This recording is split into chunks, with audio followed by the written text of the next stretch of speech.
Have with me the most amazing person, Tiffany Stokes. Welcome, Tiffany. Hi, Linda. Thank you.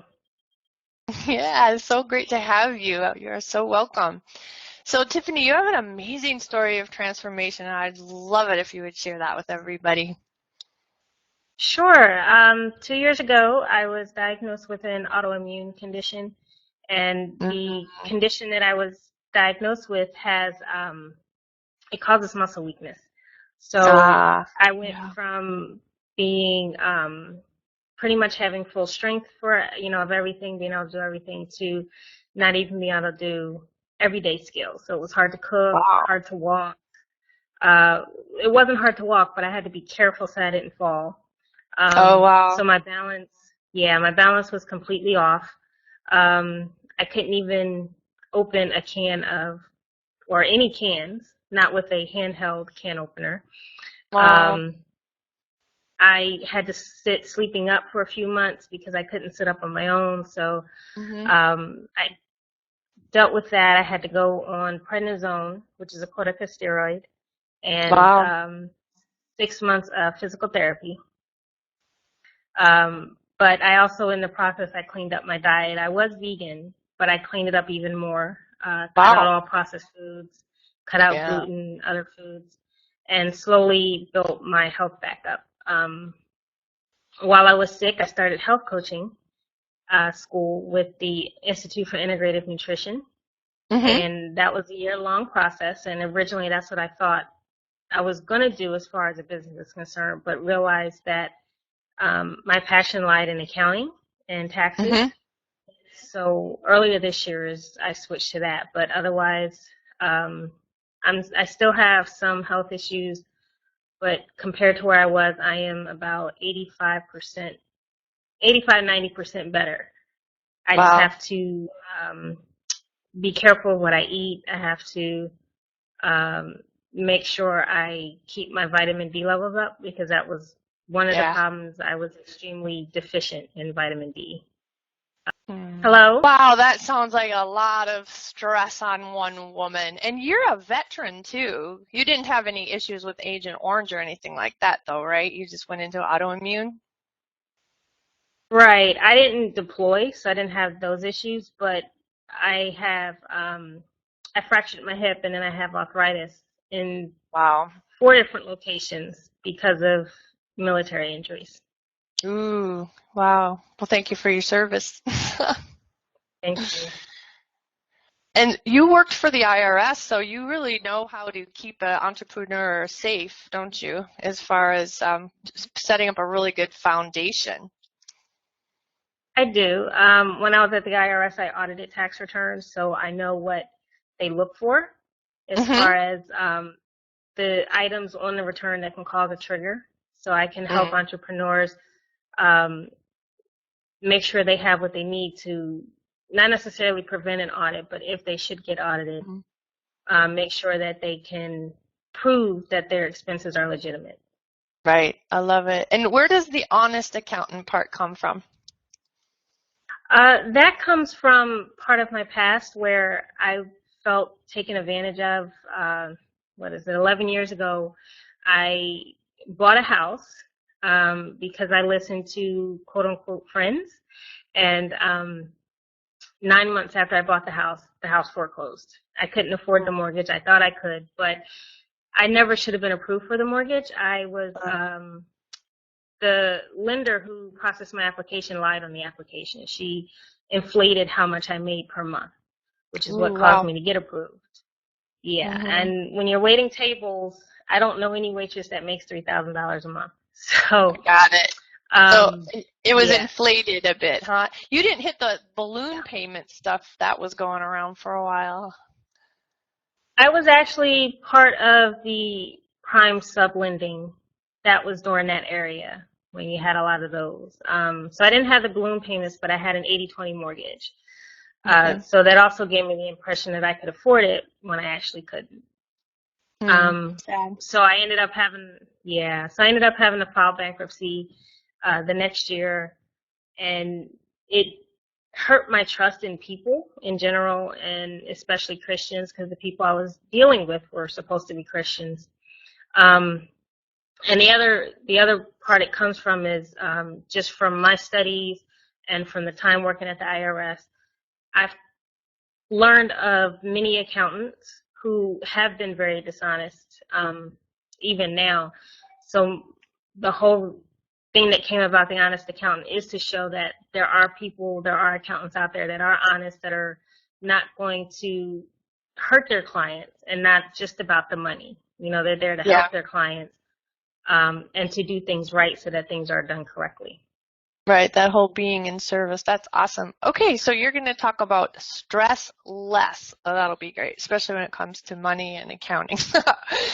Okay, and we're not getting so much into that. You're getting more into kind of the life transformations and the things that you've learned, like learning to forgive yourself, because you did step into a big thing in your life, even getting sick, and sometimes we blame ourselves. So why don't you tell us your take on learn to forgive yourself and how that worked for you? Um, for me, is especially in my financial situation, I'm quick to blame myself for where I'm at. Okay. Um, it When I had to file bankruptcy 11 years ago, I blamed myself for not being smarter with my money. Even my current situation, sometimes I have a tendency to say, well, if I hadn't done this or that. We all make mistakes. Um, and being human, we're always going to make mistakes. But for me, I had to learn to forgive myself. Yes, I could have made better choices, but Mm-hmm. but to dwell on those choices that I made is not helping me move forward. It's only keeping me in the past and keeping me stressed, keeping me sick, so to speak. So Mm-hmm. for me, I had to learn to just let it go, and forgive myself, knowing that and for me, forgiveness is for me. It's not, even if I'm forgiving somebody else for the wrong they did to me, Mm-hmm. it's for my benefit. It's not necessarily theirs. It's to help Right. me. Yes, So absolutely. that's, yeah. So your mindset work on that is the past, and that's what you teach too, right? Just let it go, right? Yes. All right. And then again, learn from the past too. And anytime anybody brings something to you, there's always a nugget of truth, right? So look for that little nugget and let the rest of it go. So I love it. Anything else you want to say here real quick? Nope. Okay. Okay, love yourself. And we've already been talking about that. So how do you love yourself? And how do you build confidence? For me, it's just mostly self-care. Um, Knowing that I am who I am. I am who God made me to be. And for me, that was the biggest thing is, growing up, I had, a lot of issues with not being liked, being talked about, things like that. So, teaching myself or telling myself that I am beautiful, that I am smart, um, that's helped a lot. And that Good. helps build your confidence, because then you know that what you're doing is whatever it is you're doing, that's what you're supposed to be doing. Okay. Um, when I start to doubt myself, then my confidence drops. Yeah, right. So it so Hmm. it takes sometimes it takes a lot of work, and sometimes it could be multiple times throughout the day me telling myself that I can do this, or I am this, or whatever it may be. But the more I do it, the less I have to do it, because the more I believe it. Yeah. Um, yeah. Yeah. And you can drill down to, okay, this is coming up, but why is it coming up? And what's really underneath it, what's really driving it. So cool. And then find your happy. Look, for me, I have always made sense of things, and I'm my happiest when I'm making sense of things. And I love helping other people and supporting them. I believe in the well-supported woman. So for me to support a woman in figuring out and making sense of the chaos in her thoughts or her emotions or her relationships or her business, that's my happy. How about you? For me, it is serving others and helping others. I have always had people just come to me for just things. It could be advice, it could just be to talk to. But if they come for help, I've always felt better when I've actually helped them. Mm-hmm. Um, so for me, it's just serving. And then I know that's also my God-given purpose is to serve others. And whenever I do that, I feel better. Cool. And same thing with like my daughter. I help her a lot. And when I help her and help her to understand or get through something, I feel better. Yeah. Very cool. Okay, and then forgive others. So, you've kind of gone into that. Do you have any tips on forgiving others or how you turn your thoughts around when your emotions are kind of raw around something? Maybe you're angry or frustrated. For me, it's telling myself that usually if somebody's hurt me, it's because they have issues with themselves that they project onto me. And I've learned that a lot over the years. It's not about me when they do something, Yeah. it's about them. Hmm. And it's not always easy to forgive people, but it's just, for me, health wise, it is something I just do. It's um, stressing about what somebody thinks or what they did to me. Like I said, it's not hurting them because most of the time they've stopped thinking about it. Right. Um, but I'm the one that keeps thinking about it over and over again, and it's harmful. So my advice for that is just learn it, work to forgive. If you believe in God like I do, pray about it. Ask Him to help you forgive others. And sometimes I've had to do that. It's like, help me to forgive this person. Um, whatever it may be, but health wise it's beneficial to forgive others, and it's just something that sometimes we have to work harder at. Yeah, man, when you're sick, you don't hold space for anything you don't necessarily have space for, right? Right. It is a lot of letting go in order to move forward and heal whatever's up. All right, so find your peace. So how would you say you tend to find your peace, Tiffany? For me, it's understanding how my body reacts to certain situations. When I eat certain foods that I shouldn't, I can tell the difference. I can tell how I feel when I overwork myself or when I get stressed. For me, Hmm. if I get really stressed, I start craving certain foods. Yeah. Um, So understanding your body is key because it can help you change the outcome of, you know, finding that peace. If when you have peace, you feel calm, relaxed, Hmm. happy, or other, positive emotions. But if you um, there's a big difference when you don't. So for me, knowing my body helps.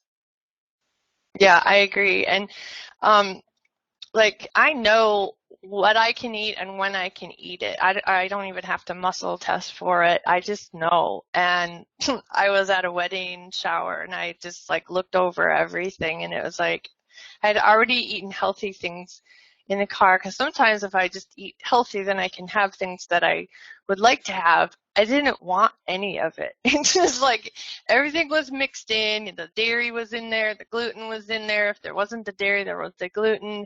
And it just like I wasn't the least bit interested. I was more interested in the conversation. So, and there was only one plate left, and it's like, you know what? I'm good. So I just sat down and I didn't even dive in. And then for the wedding, it was just kind of like a bridal lunch, not so much a shower. So it was the day of the wedding.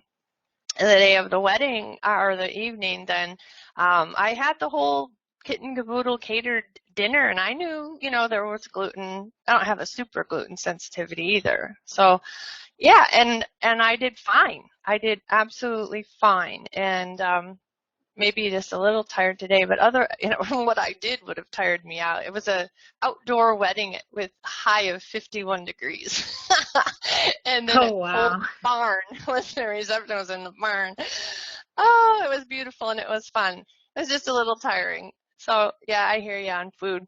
Okay, so protect yourself. That's part of how you and I do. Protect yourself and your business, though, is what you're really talking about. So now we're getting more into, all the magical things you can do with your accounting. Yes.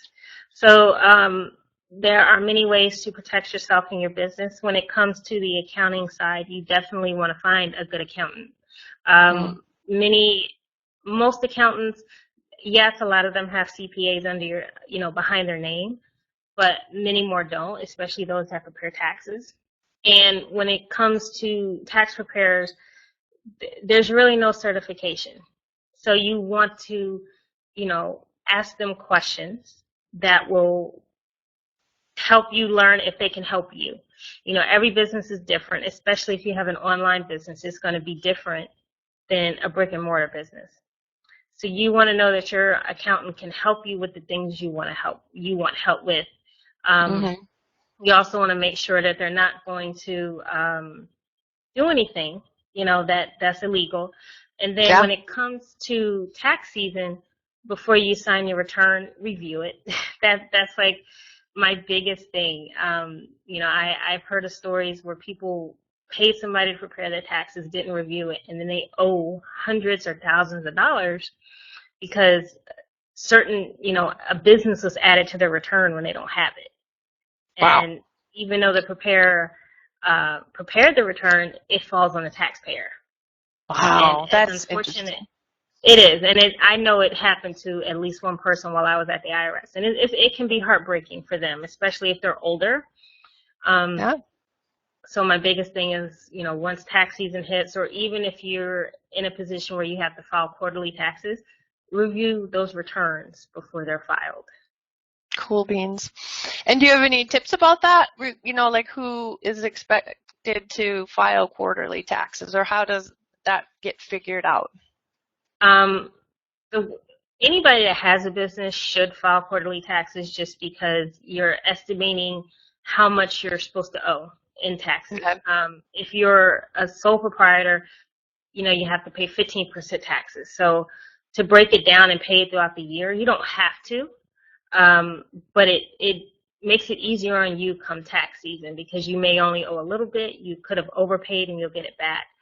Okay. Those that have to file quarterly taxes are those that have corporations. So it could be an LLC or an actual corporation.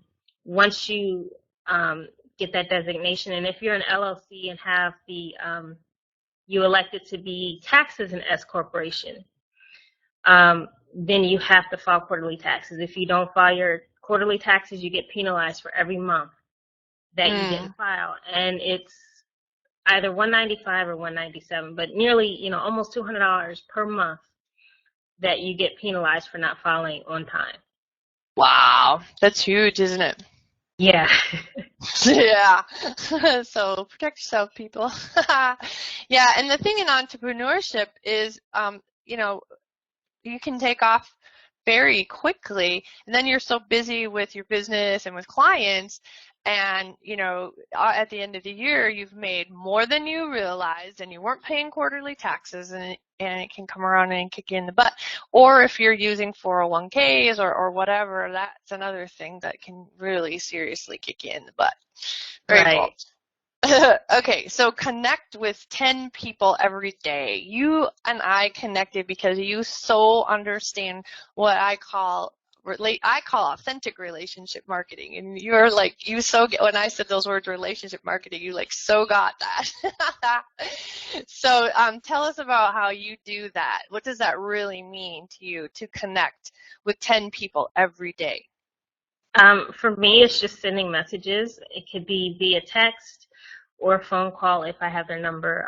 Most of the people I connect with are through Facebook. Mm-hmm. So I'll just send a message, say, hi, how are you? If we've never spoken before, I'll, give a quick introduction, and then go from there. And when I do that first introduction, I don't say what I do in my business. I'll say that I'm a business owner, because it's the truth. But usually I just say, I'm single mom, I have a business, and then some interesting facts about me. Yeah. If they want to know more about my business, then I'll elaborate. But I don't do it Mm-hmm. before because it can come off as salesy. Oh yeah, very. Um, Mm-hmm. and I also want them to know, I want to know that they're actually interested to know what I do. True enough, yes. And just letting them know that you're interested in, what they're up to. So I usually reach out with, getting them to a phone conversation where I get to hear what they're up to. And like, who doesn't like to talk about themselves and their business, right? Right.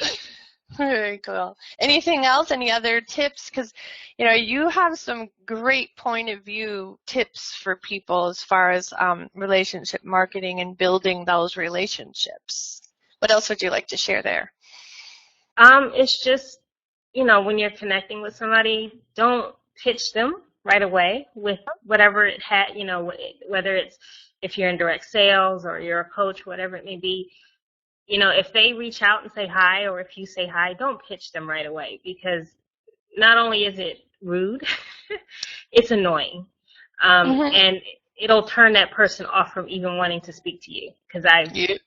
it's happened to me several times.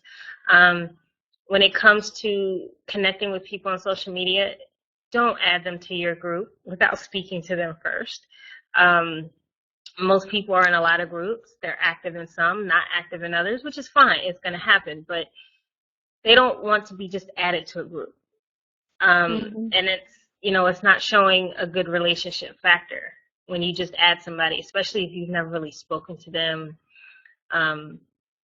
But for me, just reach out, say hi, and show that you're interested. If you come off as, I don't have time for you, Yep. well, then you're Then vice not versa, only, Mercy.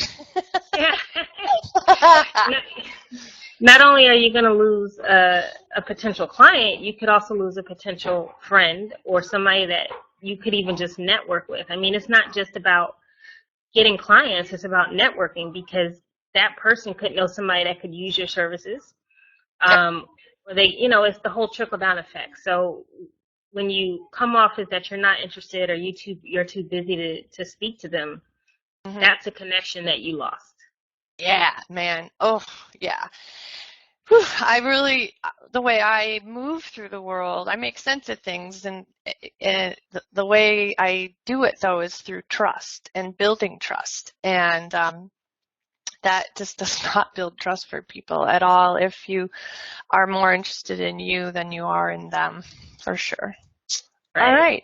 Yeah, and so Tiffany, you love to connect with people, and do you have like a strategy session kind of thing that you do for people, like hear what's going on for them, and pick that one thing that you can resolve? Do you I do do. like a strategy session? I do. I offer a 30-minute strategy session, and they can either send me a message through my website, and we can set up an appointment through there, or they can schedule through, I have a link on my site as well, where they Okay, can good. schedule at a time. Yeah, and that's complimentary, right? 30 minutes of your time. Is that Right, right? Yeah, right. perfect. So go for it. Talk to the honest accountant for free. How cool is that? Yeah.